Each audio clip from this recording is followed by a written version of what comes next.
Area Chamber of Commerce 2019 Mayor's Address and Regional Economic Updates.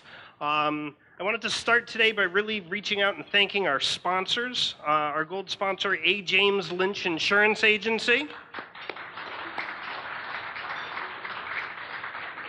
Our silver sponsors being Atlantic Ambulance Service, Groom Construction, J&S Transport, Newhall Real Estate, and our bronze sponsors being Bridgewell, DeLewis Brothers Construction, and the YMCA of Metro North. As I said, it looks like everyone's enjoying their breakfast this morning. Breakfast today has been provided by our friends at Lincoln's Landing, Ashley and Lori. They're right on the waterfront in Swampscott. If no one's ever been there before, one of the best breakfast areas around. I encourage you to attend. So again, today we're going to walk through some economic and regional updates. We have the mayor here, and mostly I'd like to start by introducing our chairman of the board, Rick Wood.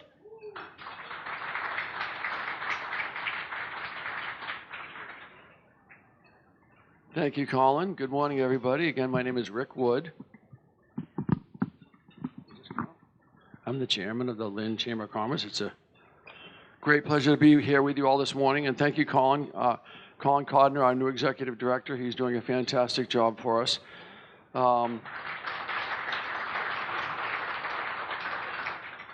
So it's my job to say good morning to those folks that are here, our elected officials or other dignitaries.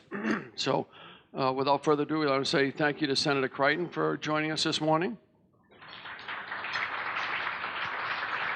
And Representative Peter Capano,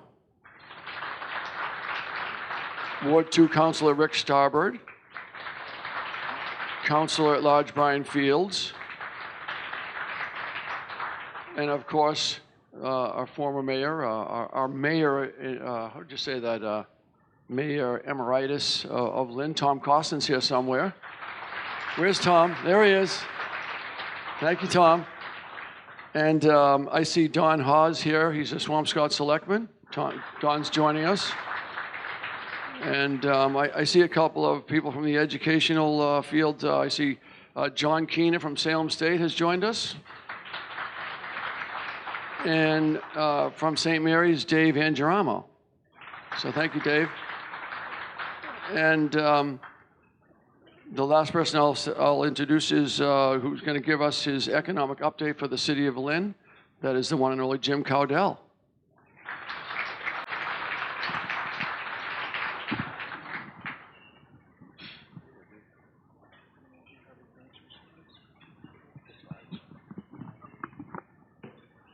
Okay. Aha, got it. Good morning. Well, that worked. Let's see. Okay, so every year the chamber asks me to come here and give an economic development update prior to the mayor giving his state of the city.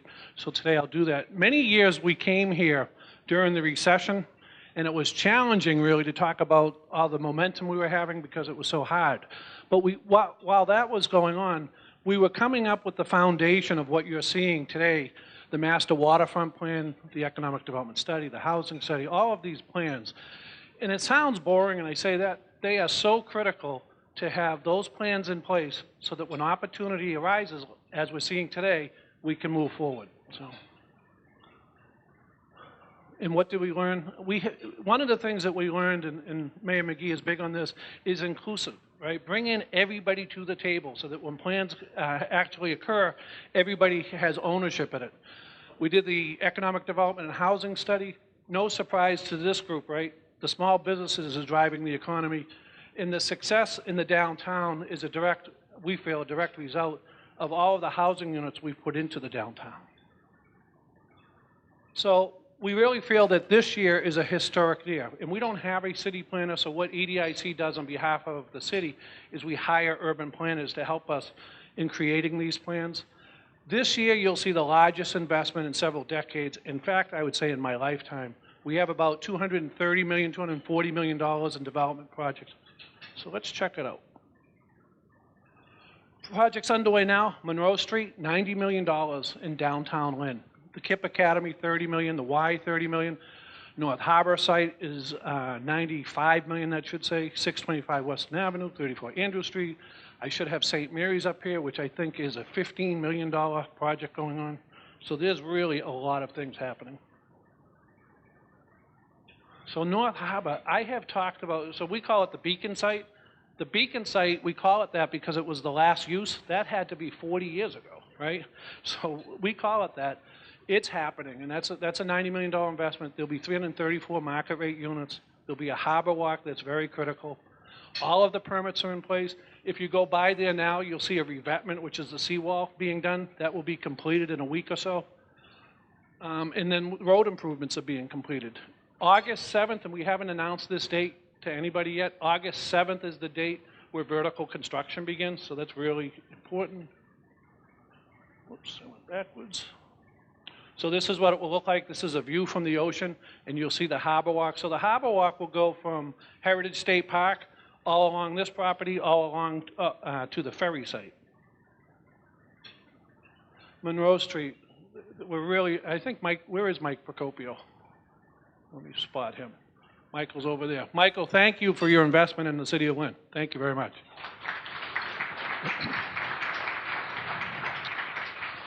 So this was a community garden. It's right in the middle of the central business district. Michael came in to meet with Tom McGee, myself, and Charlie Gator. 7 months later, he had a shovel in the ground. So we're really, really proud of that. Now, these slides that I'm about to show you, nobody has seen. So this is a brand new slide. Tom, I didn't even show you yet. Mike gave it to me Friday. This is what Monroe Street will look like. On the first floor, I think there's 20,000 square feet of commercial space, perhaps a nice restaurant, and then all of the units above. And this is 10 stories. It really is a Boston development being done in downtown Lynn. This is another view. Isn't that gorgeous, right? And that will dramatically change the downtown. And this is just a current, probably about, that's actually about 4 weeks ago. So let's see. The Y, they've been a part of the community for 100 years. They're definitely a critical component.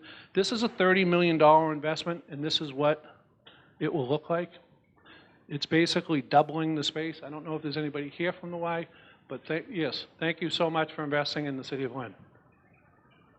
KIPP, another project, $30 million. They're in the process of transforming the J.B. Blood building, and this is what it will look like. They are on schedule to open in September. And I always talk, the chamber knows this as they are our partner, and I do want to stop these comments for a second and just praise the chamber for hiring their new director. I think he's going to do a great job, and we work very closely with the chamber.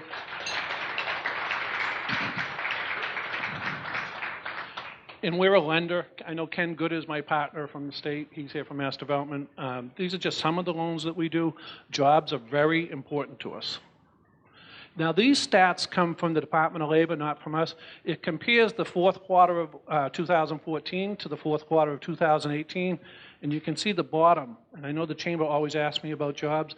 2014, the number of establishments was 1,656.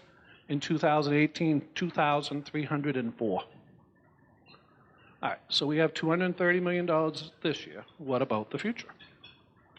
So I never thought I'd stand before the chamber and talk about marijuana, but recreational marijuana is coming. And so we're working with the city council. There's 6 recreational licenses as a cap. We've approved 4 so far. And so let's see, one is on Oxford Street. Phase 2, this is Market Basket in Lynn. So that was a huge project, right? That created 400 jobs. That was a $30 million investment. So Weston Avenue is at the top, right, in the Market Basket. Phase 2 is on this side of the board, and we're working very closely with the owner in developing that site. And so as we look forward, and I know the chamber always wants to talk about what's coming, right? When we look forward, this is the area, it's about 7.5 acres that will be developed. So we're really excited about that. We'll keep you updated as that happens. We're working really closely. We have the plan in place. We have a vision in place. As you're coming into our city from Revere, you know, and you look over on the right, it's never been developed in my lifetime. We're working very closely with Joe O'Donnell and Pat McGrath. Joe O'Donnell's property would be that building, this building, and this building, and Pat McGrath is the 4. We're working very closely on those projects to happen. In the Gearworks project, this is, as you're coming in over that bridge on the left-hand side, 60 acres. It used to be the gear plant for the GE. They begin their permitting, and this is the vision of what it may look like. $500 million project. And so that's being permitted as we speak. The future's bright. I want to thank the chamber. We work very closely together. I want to thank the EDIC Board of Directors. Almost all of them are here today. And I want to give a special shout out to Mayor McGee. He has been a pleasure. I've known the mayor a long time. He's been a pleasure to work with. He's really brought a professionalism to the city government. And we're meeting with developers every single week. And so, Tom, thank you very much. And thank you.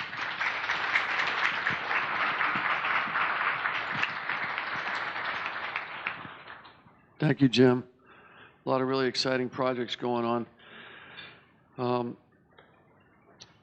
Our next speaker, we've enlarged the program this year to not just the mayor's address, but our regional economic updates. And so our next speaker is, as you know, the Lynn Area Chamber of Commerce, which we are undergoing a name change. It is shortly going to be the Greater Lynn Chamber of Commerce.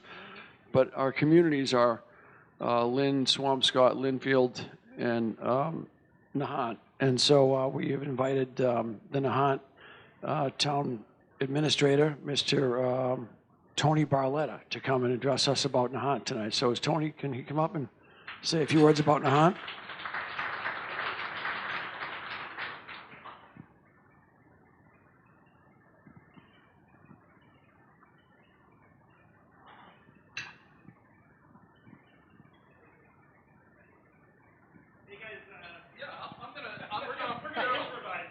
This has happened before. All right, Tony. Thanks. Good morning. My name is Sean Fitzgerald. I'm the Swampscott Town Administrator, and I'm thrilled to be here. I think we have a golden age where we have leaders on a municipal level that are really looking at supporting investments and bricks and mortar strategies that will help improve the region. I grew up in South Peabody, but my great-grandparents moved to Swampscott in the 1920s.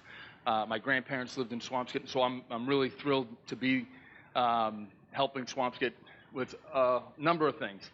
I was hired 2 years ago. I spent 9 years as a town manager in New Hampshire. That's like North Korea. They look at budgets very differently. I came in and I looked at a zero-based budget. Swampscott's taxes were ratcheting up and up and up. And my board, who really has focused on fiscal stability and balance, said, hey, look, Sean, help us get control over our taxes. Selectman Don Haas, he's the top vote getter in this most recent election, so he's technically, I think, the mayor of Swampscott now. But 2 years, we've put a zero-based budget. We added 150 new line items to the budget. We looked at detailed descriptions. The budget book became close to 350 pages. And our finance committee and town staff really buckled down. We presented a budget last year that went up by less than 1%. All of the unions worked with us and negotiated tight contracts. We have, on the town side, all multi-year contracts that helped us put a budget together this year less than 2%. And so we're trying to be much more careful. There's a reason why, we've got a lot of costly infrastructure needs and contracts, but we're focused on advocacy in this budget. We included funding this year to look at Chapter 70 equity. just like Lynn, Swampscott has inequities built into our Chapter 70 model, and it's costing us significantly more. We have to look at personnel retention. We've got terrific staff working hard, but we've got to make sure that we hold on to them and continue to advance municipal goals. We want to relocate our DPW facility. We're a town of 3 square miles. We have a beautiful waterfront, but man, do we have to make every property work. Just like every city and town, we've got to figure out how to make every property in Swampscott reach its potential. When I look at Binnon Square, I see Linfield Marketplace, and I've got to figure out how to work with Mass DOT and really configure that roadway in a way that helps us build the economy and support additional investment. So this budget supports that. Swampscott's budget is funded primarily 73% local real estate taxes, and it's expensive. It breaks out in a proportional way where 44% are our schools. We have public safety at 11% at $7.7 million. We spend quite a bit of money, and I continue to look at regional services. I'm thrilled that Mayor McGee and my colleagues in municipal leadership are looking at regional solutions that make sense. We can start incrementally sharing some services, sharing some strategies. We can do more with our constrained budgets. Here's our town side budget. When we look at public safety, just the town side, it's 32%. Public services is 12%. That's generally low. We don't spend as much on infrastructure in Swampscott. If you go to our waterfront, you can probably figure that out. We want to spend a little bit more on public infrastructure because we know that the region really is celebrated with our waterfront. Last year, we increased our bond rating by 1 tick, where we went from AA2 to AA+. We want to be a AAA community, but we've got retirement obligations and other challenges. But our reserves now are historically among the highest they've ever been. We're over 15%, and so we're in a good position to weather storms. However, health insurance and pension liabilities account for 14% of our budget, so these are having a significant impact. This past year, the Selectmen Finance Committee said, Sean, look, we don't want to see the levy grow by more than 2%. We want to keep a careful hand on taxes. But even at 2%, we're not going to be saving a whole lot of money for our residents. Next year, if we keep the levy at just 2%, it's a $47 savings. This past year, we did a 10-year financial forecast, and so we looked at our baked-in structural costs across every department. And frankly, it's just going to be a lot of tough choices. Here's the tough news. Swampscott's average single-family tax bill is $1,993 higher than the average in Essex County. So when we think about Swampscott, it's expensive, and there are a lot of hardworking families there that are dealing with the costs. There are a lot of fixed incomes in Swampscott, and over the last 10 years, it has ranged as high as $2,600 to $2,400. Over the last couple of years, we're making some progress in trying to bring that down, but it's still high, and folks feel that pain. You can't see this, but over the last 2 years, we've saved essentially the average single-family tax bill has dropped by $200. I'm not bragging about that. I'm just saying that we're trying to make a small effort into making Swampscott a little bit more affordable. We did a 10-year financial forecast. It's up on our website. It really is a great best practice. It helps us really focus in on where the drivers are. It's all our contracts, solid waste, it's employment contracts, and we know now where we have to focus when we sit down at the table. Our challenges are really escalating contractual costs, deferred capital obligations, enhancing our economic development and revenue. We have difficult challenges, but it's going to get worse. As I mentioned, that financial forecast says that all of these baked-in structural costs are going to continue to put pressure on us. There's no way that we are going to cut our way out of these challenges. We need investments. We need to grow the economy. We need to be looking at the waterfront. And it's my hope that I can bring the room up a little bit. This is our vision. This is what we want to see. Swampscott was the most significant resort community in Massachusetts at the turn of the century. We had 4 huge hotels. Calvin Coolidge ran the country out of Swampscott in the 1920s. We also invented the lobster pot. We had Ebenezer Thorndike and Captain Phillips. I mean, Swampscott is unique. Swampscott was part of Lynn back in our early history, and we had industry, and we had folks that were celebrated for, their brilliance. And to me, it's a very special legacy. When I look at our waterfront, I want to see that history come alive. Most people know of the Tedesco Golf Course, but the Tedesco was a ship that sank off of Marion Court in 1857. When I go to Gloucester and I look at the history of their waterfront, sorry you can't see this, but there are dozens of ships that have sunk off the coast of Swampscott, Lynn, and Nahant. What is that history? How do we celebrate that? How do we capture those lives and those families that paid such a dear price to help untap the economic potential of our region? Today, Swampscott is thriving. If you go down to Fisherman's Beach, the only working fish house where we have lobstermen and fishermen fishing out of that public building, you'll see activity, you'll see things that are exciting. We want to amplify the town's waterfront. We want folks to come to Swampscott and say, hey, wow, this is a wonderful community. This is a place that is welcoming and that has unique features. However, we're facing resiliency issues. We had a terrible fall last year where we had two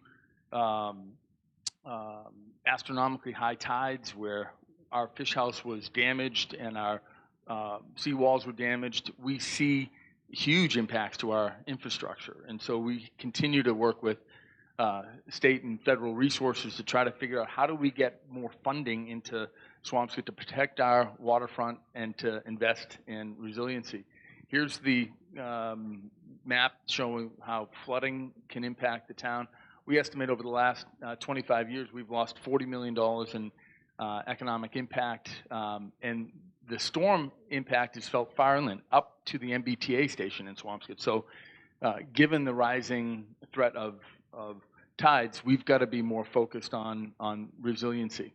So here's our fish house. We've been very fortunate to get some help with the Economic Development Bond Bill and the Environmental Bond Bill. Senator Crichton, Representative Ehrlich, and then Senator McGee did a lot of great work to help identify some targeted funding for our restoration for our historic fish house.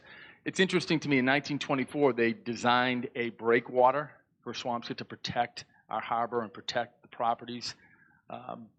But for whatever reason, it never advanced. Here we are again, advancing a breakwater. This is really a living reef that would allow us to have aquaculture slips where you could bring boats in, help our small businesses, and really create the excitement around our waterfront. When I see Lynn rising with a vision for its waterfront, when I see a $1 billion plan in Salem, and I think, here we are in this era where we're untapping again this unique opportunity for this region. This all fits in a very strategic way. Wrong button. All right, so here's a vision. Here are those lobster traps invented in Swampscott along DCR's beautiful linear park. That beach is the second most often closed beach in the Commonwealth. We've got to fix that problem. We've got to celebrate our waterfront in a way that allows the public to invest in it. Those are cantilevered seawalls where storm surge would catch the underneath the seawall and be pushed back to the ocean. We can invest in resiliency and economic development at the same time. This is something that would help us really create a special place. When I go up to Gloucester and look at the Beauport, that beautiful hotel, I think, what's going to happen in Swampscott with our beautiful waterfront restaurant? It's been a successful location for decades, but we're hearing that folks may want to have residential properties here. From my perspective, it won't work. Swampscott needs commercial investment. As I mentioned earlier, we can't just turn every property in Swampscott into a condo on the water. Here's a pier for Kings Beach. That may be just a vision, but there used to be a pier on Kings Beach. You can see the pilings today at low tide. And my thought is, how do we create more investment in that waterfront that excites the region and gives folks a place to really enjoy that beautiful perspective of the waterfront. Here's Fisherman's Beach with a little snack shack and a restaurant on the pier. Here's Fisherman's Beach parking lot with a restaurant at the end of the parking lot. Where can we go to get a clam roll on Fisherman's Beach? But these are possibilities. We could literally start putting food carts out there this summer, but we've got to start with a vision. Again, I go up to Gloucester and I see these wonderful memorials on our waterfront. Swampscott flew planes on our beaches, on Kings Beach during the 19 teens and 20s. We had engineers that wound up working at GE. Swampscott Town Hall was Elihu Thompson's home. He was the founding partner with Thomas Edison, who founded GE. And so this legacy of engineering and brilliance exists in Swampscott. We're going to revitalize our waterfront. We're going to try to establish a vision that helps excite the region. And certainly, I want to introduce my extraordinary colleague, Tony Barletta, now to come up and give you what will be a very exciting overview of Nahant's situation. So, Tony, come on up.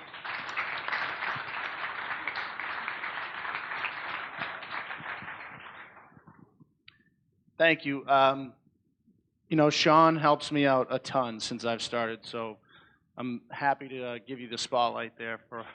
And I also want to thank the Chamber for inviting me. Thank Representative Capano, Senator Crichton, and Mayor McGee, and your staff as well for being such a help to me. So I'm new to municipal government.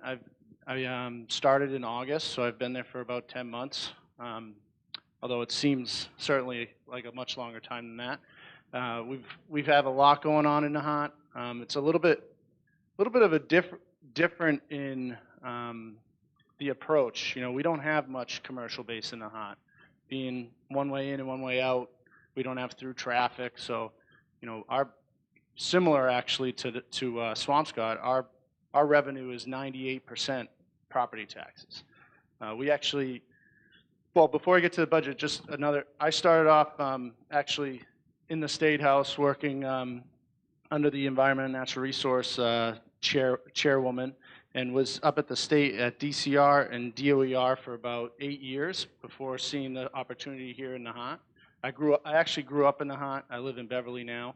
And so the opportunity to go back to my hometown and give back to it in this way was something I definitely wanted to take advantage of, although I was fair warned of the issues that were facing the town. And the first one was our budget.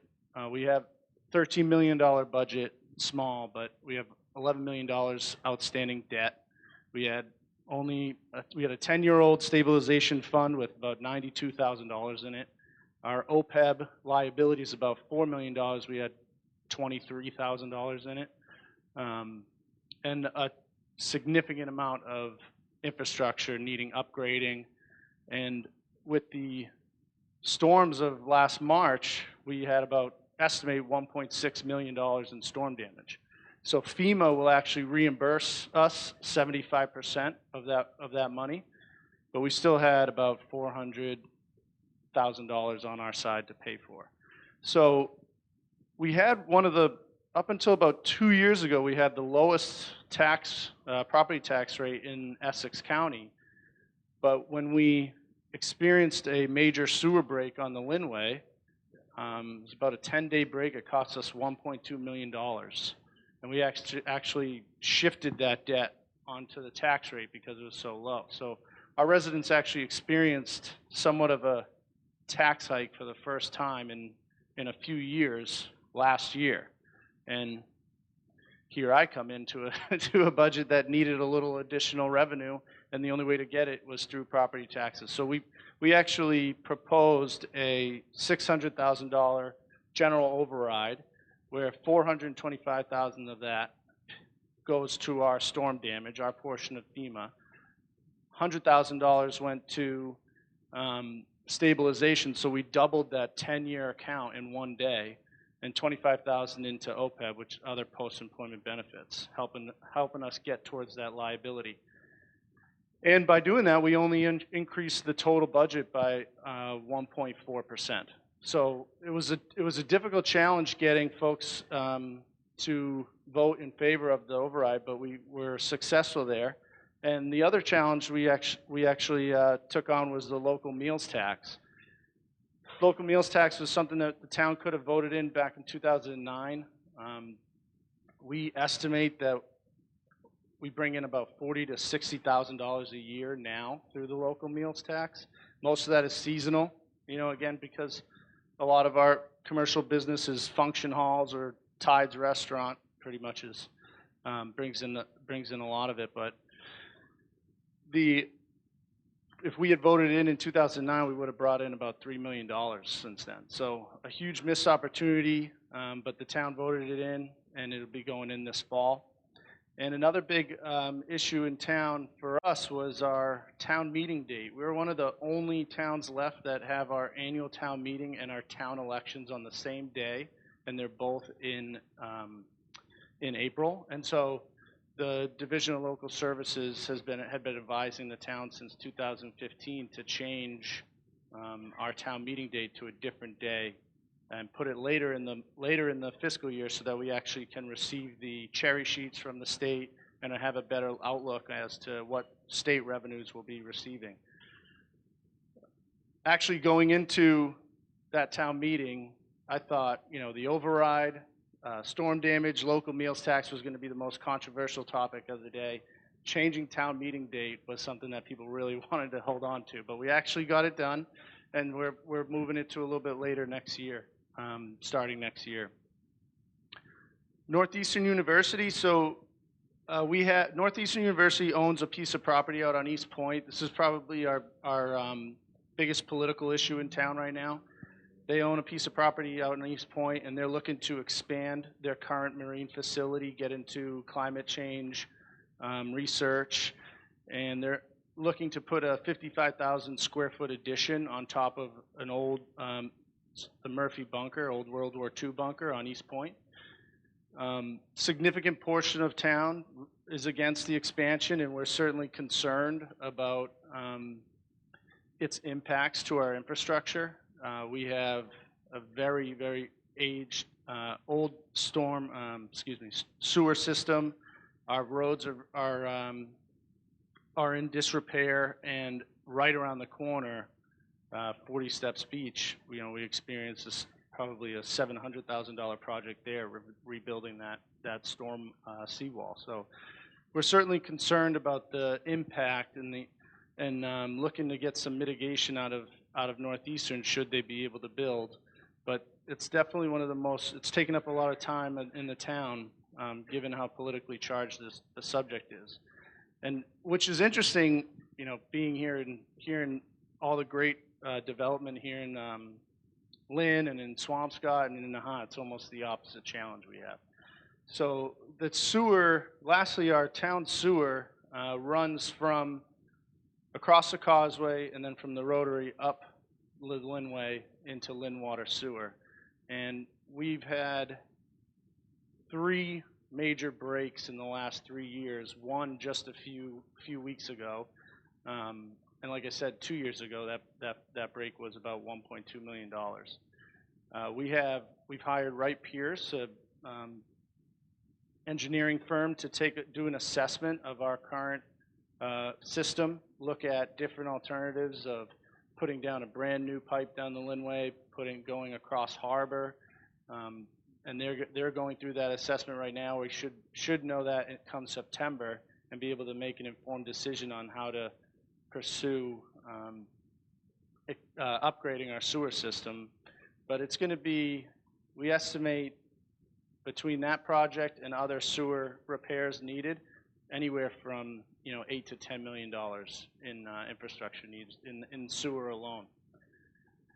And just lastly, I'll say, regionally we have, we're working with Lynn and Swampscott a lot on transportation and climate change.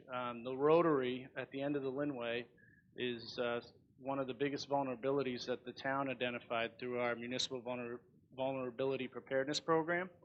As you know, when we experience major storms and the rotary floods, we're completely cut off from the mainland. And so when we have emergency situations, we need to get people off the island quick, and it's impassable. It's a serious concern for us. And it also, I think, for Swampscott and Lynn as well, there's other flooding issues that you guys experience on the Lynnway. So we're working regionally to approach DCR and the state on making some improvements there on the rotary and along the Lynnway when it comes to stormwater. And transportation is another major issue for us too. You know, we have a lot of our residents commute to Boston every day, and whether it's the commuter rails, by the time it gets into the Lynn station, it's hard to even get on. And without the ferry service, it's another missing link to get into Boston. So that's something that we're also working very closely with Lynn and Swampscott on. And that's, like I said, thank you for having me. Thank you for all your help. Happy to take any questions or speak afterwards, and appreciate the time. Thank you.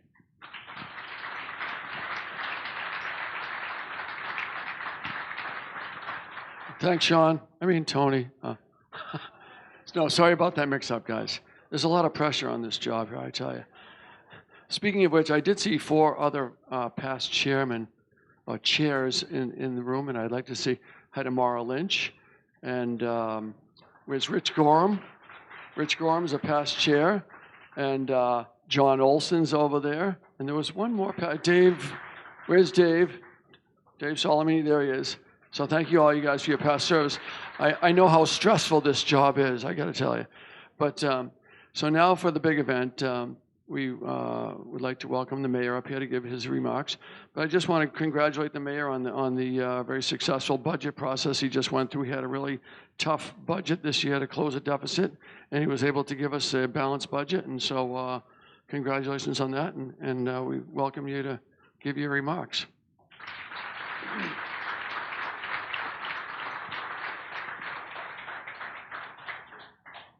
Thank you, Rick. And I have gray hair, so I don't know about a PowerPoint, Sean. That's not on my wheelhouse, but you did a great job. And I just want to say, working with Sean and Tony, and really regionally, not only Sean and Tony, but the mayors in the region, it's what we have going on is not just Lynn. It's about all of us coming together to make a difference. And I think that's, as you saw, the 2 presentations, with the work they're doing in their communities, but more importantly, the work we're doing together to try and address some of the real challenges we face is where the success will lie. And I know that others from around the region are here, and president of Salem State University, and so a lot of different things. So the Lynn Area Chamber as well is expanding out a little bit, and so it is really great to see. I want to thank the Chamber for inviting me, but more importantly, I think it's a great idea to bring in other leaders that are part of our ongoing efforts to make a difference in the region. So I want to thank Tony and Sean for their ability to work together and on the issues we face together. I also want to thank my wife, my family, and my mother-in-law is here, and my sister-in-law. I think I saw my brother coming somewhere, and they can't do this job without having strong support, and my wife and children and family have always been there with me. And I also want to say thank you to Jim Cowdell, but more importantly, the economic development team. Jim put a great presentation together, but couldn't do it alone, and whether it be the department heads, our economic development meetings that happen weekly, my staff in the office, the employees in City Hall that have been really struggling with limited budget, staffing levels that are below in every department in the city. So we really are facing a lot of challenges, and for us to move forward, get a balanced budget, and start to make progress, it doesn't happen without the hard work of the city employees working every day, the department heads that have a lot of challenges, and my staff that really helps me make it work. So that's how we get things done. Over the last 17 months as mayor, I've been reaffirmed in my beliefs about Lynn. We're a city of promise and opportunity. We're a city with a rich and vibrant history. We are a city made stronger because of our diversity and our people. And more than anything else, Lynn is a city worth believing in.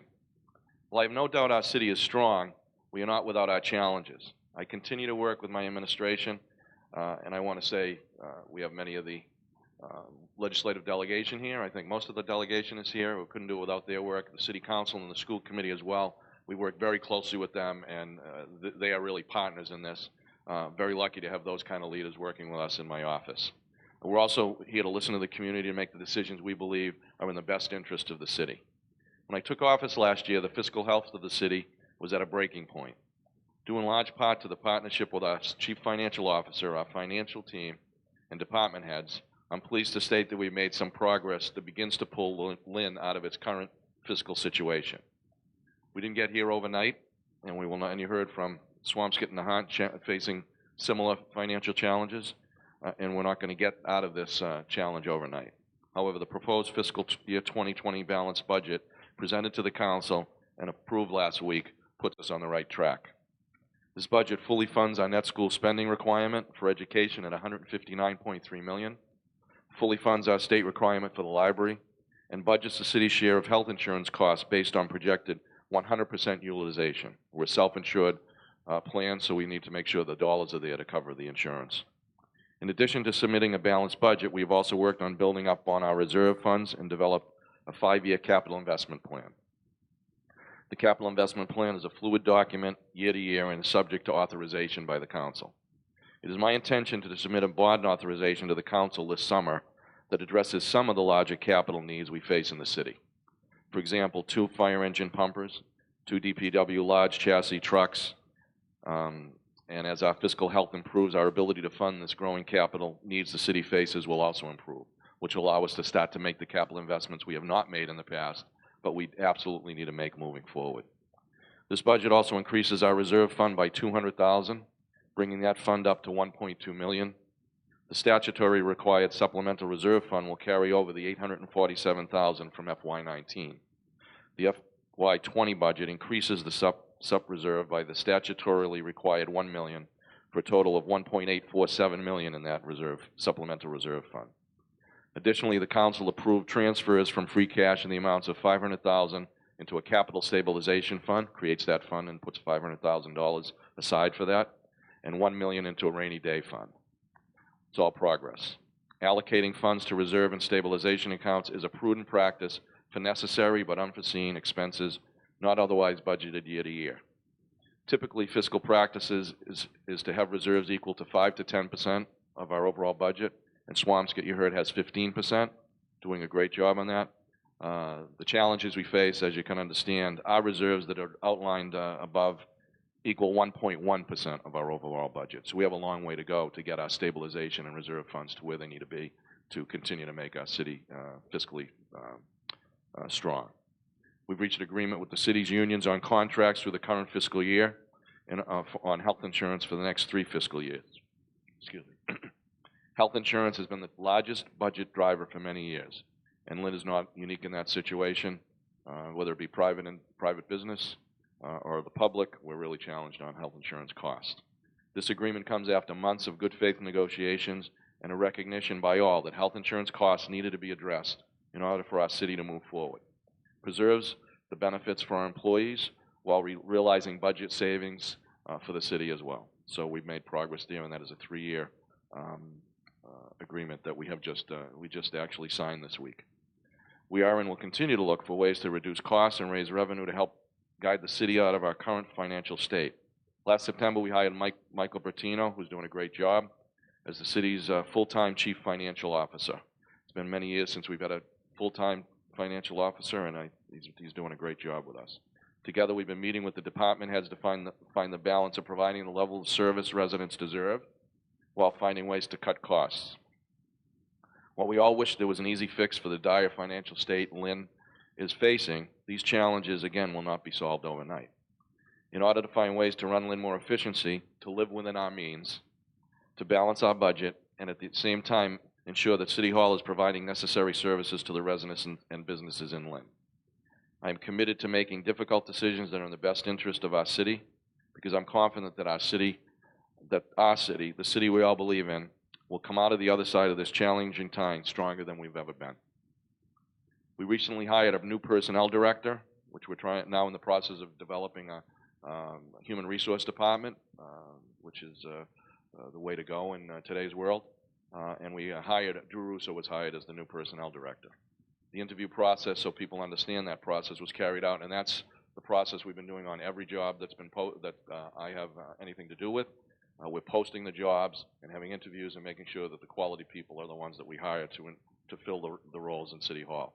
The process included a coalition of staff, City Hall staff, chair of the City Council's Personnel Subcommittee, and a human resource expert from the Collins Center, all unanimously made the final recommendation after a number of candidates were interviewed and went through the process for Drew to be hired and came to me for appointment.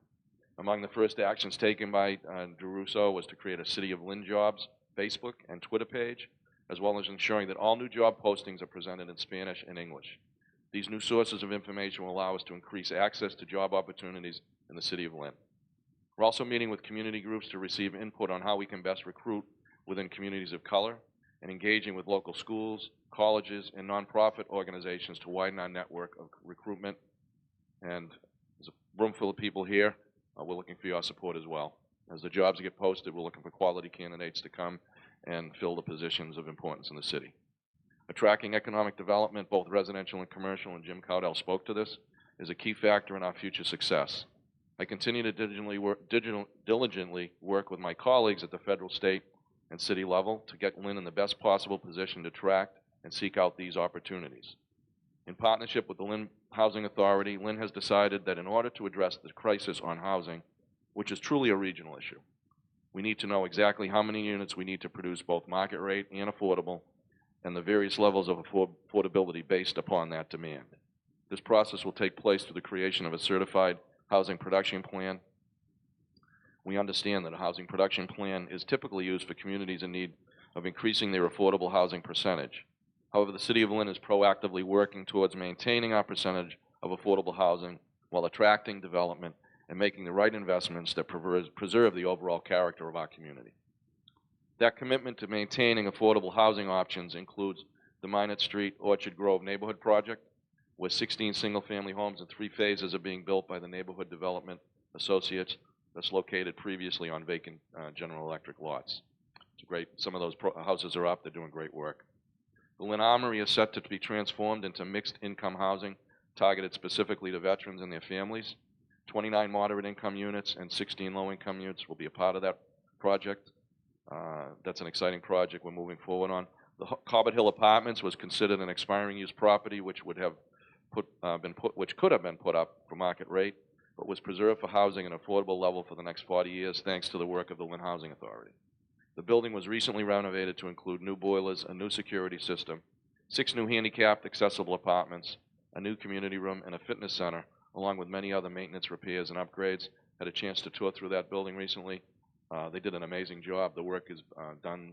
The apartments are great. It's a really great facility for residents that live there and for the community.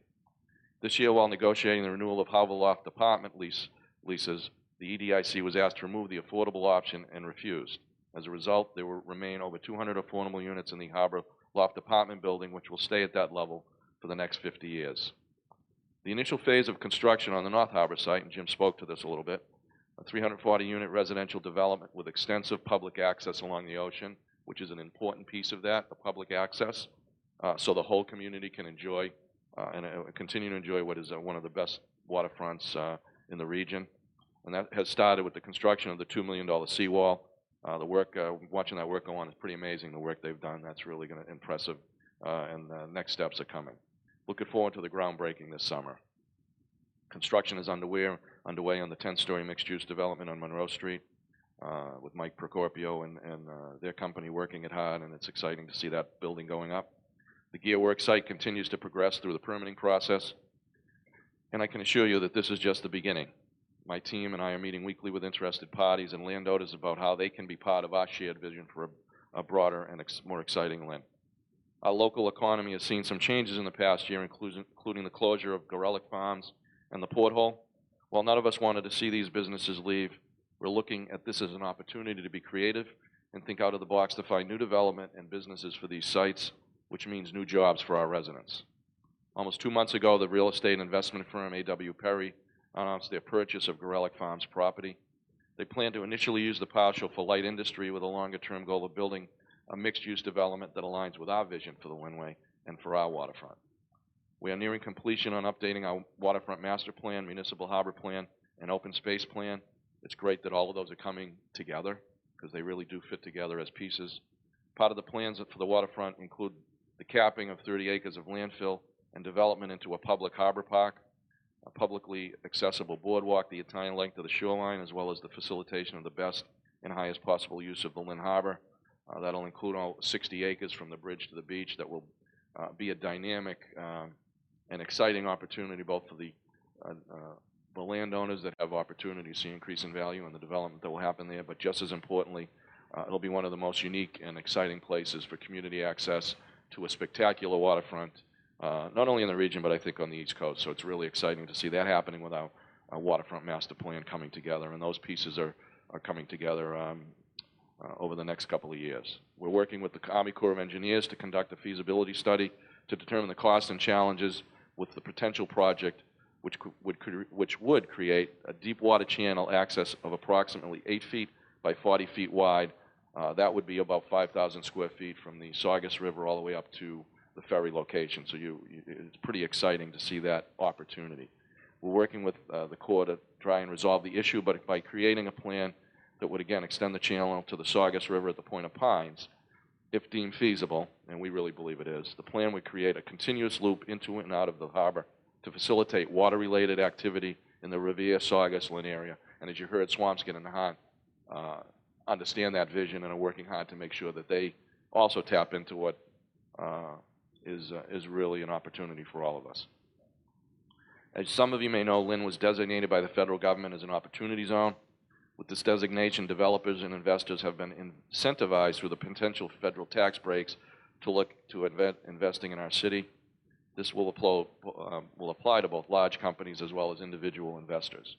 It opens the doors to greater interest in Lynn, gives another tool in the box for investors to come in and actually see a substantial return on their investment on capital gains. A little complex to explain this morning, but it really is a great tool to use as part of our development. We have 4 zones in the city. Waterfront and the downtown are included in that. We've seen some interest from companies and developers already interested in taking advantage of these zones and hope to see projects develop in the near future. I continue to meet regularly with my economic development team to refine our pitch to companies and developers so they can see what we all already know about Lynn, that we are the right place to set roots down and invest. An integral part of streamlining our economic development process and ensuring that we are making the right decisions to move the city forward is creating a planning department. And I'm sure many of you have heard that challenge the city faces before. City of Lynn has engaged the Metropolitan Area Planning Council to develop recommendations for building the best city planning function possible, both in short and the long term.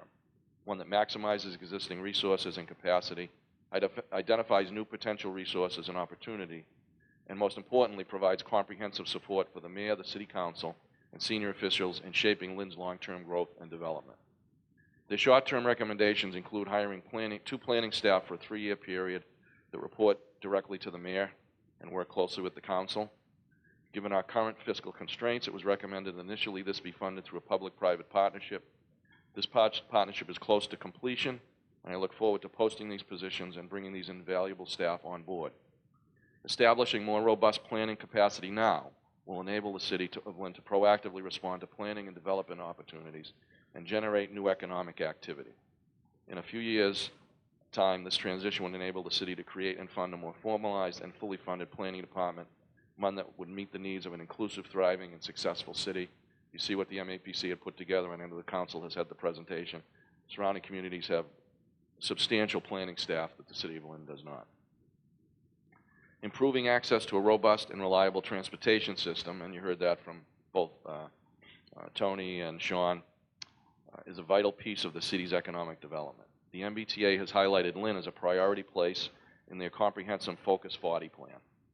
MassDOT kicked off its work on a Lynn Transit Action Plan this week. Actually, yesterday was the first meeting. This study will assess the area's existing and projected conditions and identify and evaluate a comprehensive list of improvements to address the transportation challenge we face here in Lynn and in the region, including new services, operational changes, and capital investments. As we continue to look toward our future and improvements to Lynn, we have also made a priority to begin addressing our city's crumbling infrastructure and ways we can improve the quality of life for everyone. Construction has begun on 3 projects funded through the state's Mass Works program that will significantly improve traffic flow and safety of all road users under the areas that those dollars are being spent. The Federal and Boston Street roundabout, the reconfiguration of Neptune Boulevard from Blossom Street to Wheeler and Pleasant Street, and the connection from the North Harbor site development across the Linway to Market Street. We continue to look, so those projects are ongoing, are ready to break ground.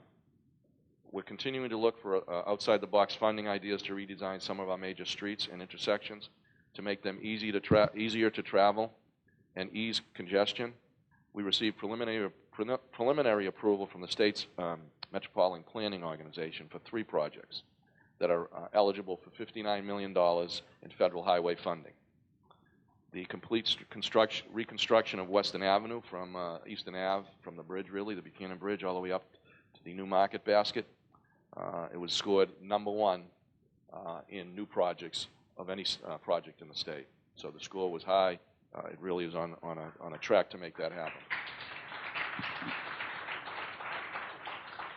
The reconstruction of Essex Street from Weston Ave to Rockaway and Joyce Street, which is a corridor that goes from Easton Avenue almost to downtown. Again, that scored in the top 2 of projects statewide. We really worked hard to find the projects that we knew would score high because these are state and federal dollars. We have to come up with the engineering and architectural money, which can be between 5 and 10%, but then close to 90% will be state and federal dollars. That project along Weston Avenue corridor is a $36 million project. That will include the whole corridor. It will also address Weston Ave, Franklin Street, Washington Street, as well as Boston Street interchanges there. It will also address some of the Maple Street challenges that come off of Weston Avenue. So it's not just Weston Avenue. It's a complete reconstruction and reconfiguration and revisioning of that area. Similarly on Essex and Rockaway, Easton Ave to Rockaway and Joyce Street. And then safety improvements at Broadway, Euclid Avenue, and Jenner Street, which was approved under what's called HSIP because there's a lot of public pedestrian issues that are up there, as well as accidents that have happened. And the exciting thing about that project is about $6.5 million is the state will be fully funding that project. We won't have to come up with the engineering and architectural design. So again, we're thinking outside the box, looking where can we get the dollars to really improve what is a really challenged infrastructure in the city of Lynn. Those are I think very exciting to see these intersections and roadway that have been neglected far too long to start moving the process forward and see federal and state funds to help us make those investments a reality in the city. Construction will begin over the next year on the Northern Strand Community Path, a bike and pedestrian path that runs along the former MBTA rail. And I had a chance to be on the Bike to the Sea, ride that Bike to the Sea, which is really goes along that rail trail from Everett to Lynn. It's about a 10-mile stretch. And once that's completed into Lynn, you'll be able to get on that trail and head over close to the casino and at some point ride to the casino. But it's really been embraced by Malden and Everett and Saugus and Revere. And Lynn is the final destination. And other people can hop on that trail and head to Lynn Beach and come through our community and be part of investing in our community as they ride that rail trail. I think that's really exciting. There's a lot of money that's been put on the table. It's not completely able to fund the whole project, but substantial investments will be made through public dollars, and we're looking for more money to make that happen. We'll connect the Saugus border in our Westland neighborhood through downtown to our waterfront and beach, and as I said earlier, lead into the surrounding communities. And the future expansion through Everett, they're building a pedestrian bike bridge over from the casino over to Assembly Square. So there'll be a real robust and real connection for Lynn throughout the region by the rail trail and the community path that we're envisioning that will also run down onto Bennett Street as well, which is an important piece for that neighborhood. The City of Lynn was awarded a municipal vulnerability preparedness grant. Tony talked about this, from the state to develop an action plan to increase our resilience against the hazards of extreme weather and climate change. Through the project, we'll identify our strengths and vulnerabilities, determine which community features are at risk, and develop a list of priorities to address these concerns. Encourage the progress we made and input we've received on our economic development efforts. Again, this evolution will not be instantaneous, but with hard work and determination, I know that Lynn can be the city where people thrive. Along with economic development, it's important we find ways to encourage residents to come together as a community and enjoy all that Lynn has to offer as we work to promote and increase arts and culture in our community. We can help achieve that goal and attract visitors to our great city if we all work together to continue to make it an ongoing reality. Last spring, we began showcasing community artwork out in front of the mayor's office to celebrate the creativity of our residents. We displayed the artwork of students of the Lynn Public Schools, the Senior Center, and the Lynn Shelter Association. Pretty amazing art. If you get a chance in your City Hall, walk by.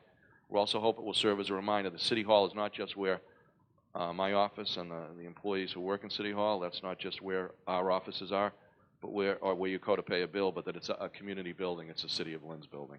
And it's 70 years old this year. We're working to clean the outside of the building. That will be happening over the next few weeks. We'll be power washing it and bringing it back to life. We've upgraded the entrance to the City Hall. We've got art starting to happen in City Hall. More to come on that, and with my staff in my office as well as City Hall. It's been great to see some of that happening. Lynn was selected as one of 6 cities to participate in the Cultural Compact Pilot Program through the Mass Cultural Council. As part of that program, we're extending the map of our current downtown Lynn Cultural District, which will allow us to begin focusing on revitalizing several of our historic buildings, including the Lynn Arts Building, Grand Army of the Republic Hall and Museum, and the Lynn Public Library. These buildings tell an important story about our history, and we must ensure they are part of our future. The last 17 months have been challenging but equally inspiring. Every day as I walk into City Hall, I think of how proud I am to be from Lynn and to be the mayor of the City of Lynn. To meet with residents, business owners, community groups, and our students, I'm energized by their commitment to our city, and I'm reminded that the strength of our city is our people. I look forward to working with all of you and to the great progress for Lynn and our future. And I just want to finish up. It's not in my remarks, but I think it's really important. Transportation is a key piece, and many of you know my passion for transportation. I was glad to see Sean and Tony brought it up. Very frustrating that, the North Shore and Lynn in particular has been abandoned for 50 years on transportation investment. There's gridlock happening. Trains are coming off the rails. I've been talking about it for years that we have not invested in our transportation system to the tune of $1.5 billion a year. It's starting to be a reality. We're seeing the reality of that lack of investment. But more importantly, the kind of opportunities to see a more robust system, water transportation that could really alleviate many of the challenges we're faced with the construction going on at both in Charlestown and on the Mystic Bridge, the recognition of an underinvestment in the T that needs to happen to see a future 21st century system. We need to be, as a community and voices in the business community and the region, a louder voice for investment and to make sure that our needs are met. I really believe it's a no-brainer to come up with mitigation dollars to see the ferry starting to run back and forth while those construction projects are happening. More construction will be happening. If you read today's Globe, there's a massive project that's being built at Suffolk Downs. Massive project. In fact, the impact of a casino there would be substantially less than the impact that will be. And I think it's a good project.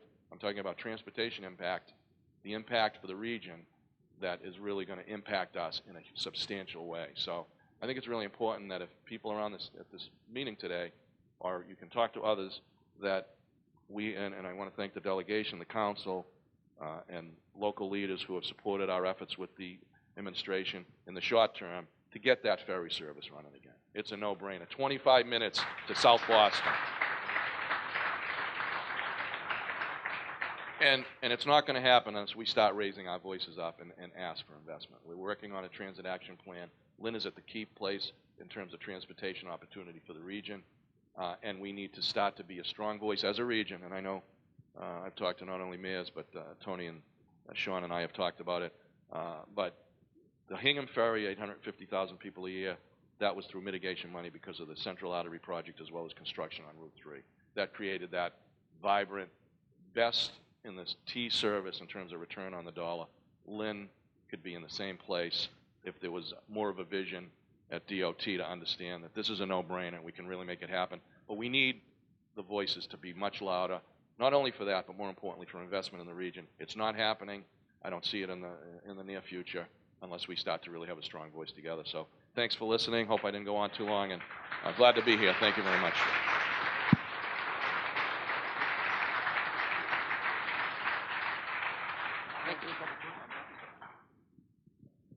Okay, we have time for just a couple of questions for the mayor. Does anyone have any questions? Oh, yeah, or Tony and Sean, yeah. It's a regional breakfast.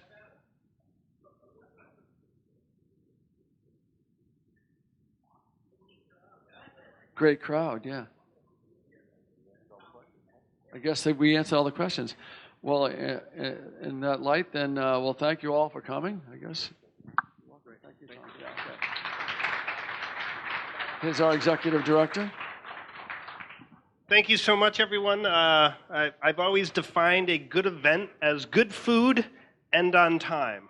And we're doing that, so I just wanted to, again, reiterate the mayor and both of our town managers' points as transportation is one of the key factors of building economic success. We talked about it at the Lynn Transit Action study yesterday, but I would like to, as the chamber, really encourage our members to start getting actively involved. Send emails to the MBTA. Reach out to our delegates. They're on board with us as well. Give our voice to them and give our power back to this transit thing. We need to make this happen, and the people in this room are the ones that can do it. So with that, I really thank you all for coming. Again, our sponsors, our providers of breakfast this morning, and all of our regional delegates and everyone. So thank you so much. Have a great day.